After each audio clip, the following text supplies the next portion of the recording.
Hello everyone. तो manual testing की अपनी आगे कंटिन्यू करते हैं अपने प्लेलिस्ट को। नेक्स्ट टॉपिक है हमारा STLC, software testing life cycle के बारे में। सॉफ्टवेयर टेस्टिंग लाइफ साइकिल के बारे में हम जानने को करेंगे। तो बेसिकली STLC होता क्या है, इसके अंदर अलग अलग फेजेस क्या है, उसके बारे में थोड़ा सा मैं एक्सप्लेन करूँगा। बाकी मैं ना हर एक फेज़ को थोड़ा और एक्सप्लेन करने के लिए एक छोटी छोटी शॉर्ट क्लिप के अंदर एक प्लेलिस्ट डाल दूंगा शॉर्ट्स की, उसके अंदर आप इनको थोड़ा और ज़्यादा जान पाएंगे। लेकिन अभी के लिए मैं ब्रीफली एक लॉन्ग वीडियो बनाकर उसके अंदर थोड़ा सा बता रहा हूँ।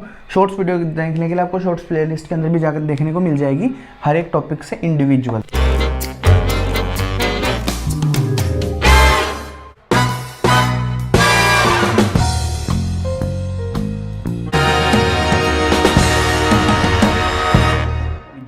तो जो हमारा टेस्ट प्लानिंग है उसके बारे में पढ़ेंगे। तो टेस्ट प्लानिंग के अंदर बेसिकली क्या होता है कि टेस्ट प्लानिंग के अंदर ना जो भी हम टेस्ट केस करने वाले हैं, एग्जीक्यूट करने वाले हैं, पूरा जो सॉफ्टवेयर है हमारा उसको हम टेस्ट कैसे करने वाले हैं उसके बारे में टेस्ट प्लानिंग करते हैं। क्या क्या हमें रिसोर्स चाहिए होगा, कितना किसको कितना टाइम लगेगा, क्या कौन सा बंदा क्या क्या मॉड्यूल टेस्ट करेगा, वो सब टेस्ट प्लानिंग के कंपोनेंट्स हैं। तो बेसिकली ना इसके अलग अलग कंपोनेंट से एसोसिएटेड एक मैं शॉर्ट्स डालूंगा, उसके अंदर टेस्ट प्लानिंग के जितने भी कंपोनेंट्स होते हैं उसके बारे में एक्सप्लेन करूंगा। अभी के लिए आप मान के चलो सिंपल फॉर्म में कि टेस्ट प्लानिंग का मतलब है कि रिसोर्सेज एलोकेशन, टाइम मैनेजमेंट और कैसे हम सॉफ्टवेयर को टेस्ट करेंगे, उनके बारे में हम सब टेस्ट प्लान के अंदर लिखते हैं।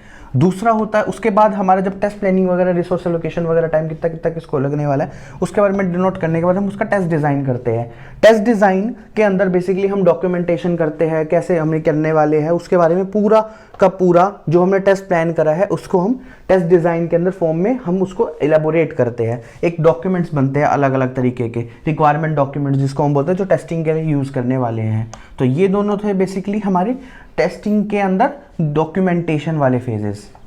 ठीक है, इसके बाद जब हमारे पास डॉक्यूमेंटेशन तैयार हो चुकी है, जो हम फिर हम टेस्ट डिज़ाइन का यूज़ करके हम क्या करते हैं, हम टेस्ट केस डेवलपमेंट करते हैं। कोई कोई इसको टेस्ट डेवलपमेंट फेज बोलता है, कोई इसको टेस्ट एनवायरनमेंट सेटअप फेज बोलता है, कोई टेस्ट केस राइटिंग बोलता है। तीन अलग अलग फेजेस के, एक ही फेज के तीन अलग अलग नाम है। आप कुछ भी बोल सकते हैं इंटरव्यू के अंदर, कोई इशू नहीं है। जनरली इसको टेस्ट डेवलपमेंट बोला जाता है ताकि शॉर्ट फॉर्म के अंदर इसके अंदर टेस्ट एनवायरनमेंट सेटअप भी हो गया और टेस्ट केस राइटिंग भी इसी का पार्ट हो गया एज पर the documentation of the test design. ठीक है, टेस्ट प्लानिंग के अंदर हमारे पास डॉक्यूमेंट रिसोर्सेज एलोकेशन हो गया, उसके अंदर हमें टेस्ट डिजाइन डॉक्यूमेंट सेट हो गया। उसके बाद उस डॉक्यूमेंट का यूज करके हमने टेस्ट केस लिखने स्टार्ट कर दिए।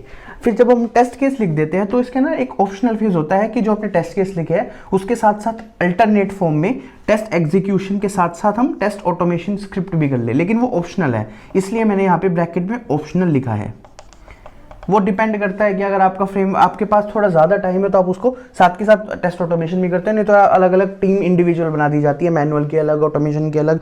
और मैं चाहता हूं कि आप सब मैनुअल के अलावा ऑटोमेशन को ज़्यादा प्रायोरिटी भी दे।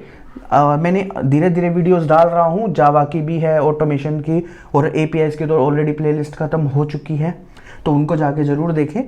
फिर उसके बाद जब हमारे पास टेस्ट केस डेवलप हो चुके हैं उसके बाद हम क्या करते हैं, टेस्ट एग्जीक्यूशन का पार्ट आता है। जो हमने टेस्ट केस लिखे हैं, चाहे वो अलग अलग एक्सेल के अंदर लिख सकता है, कोई कोई अलग अलग डॉक्यूमेंट टूल्स होते हैं, जैसे टेस्ट्रेल नाम का एक टूल होता है जिसके अंदर टेस्ट केसेस भी लिखते जाते हैं, वो भी आप यूज़ कर सकते हो। उसके अलावा एक जीरा होता है, जीरा के अंदर जेफर साइकिल होते हैं, जेफर स्केल जिसको बोलते हैं बेसिकली, उसके अंदर भी टेस्ट केस लिखे जाते हैं। फिर वो सब करने के बाद टेस्ट केस एग्जीक्यूट करे जाते हैं। टेस्ट केस एग्जीक्यूट करने के बाद कुछ आपको पता है कि टेस्ट केस जो एग्जीक्यूट करोगे, टेस्ट केस के फॉर्मेट मैंने एक प्लेलिस्ट, एक वीडियो भी डाली है कि कैसे टेस्ट केस राइट करना है उसके बारे में, तो उसको जाके देख सकते हैं। मैं प्लेलिस्ट उनको डिस्क्रिप्शन के अंदर दे दूंगा कि कैसे टेस्ट केस लिखते हैं। उसके अंदर एक अलग से कॉलम होता है पास और फेल का।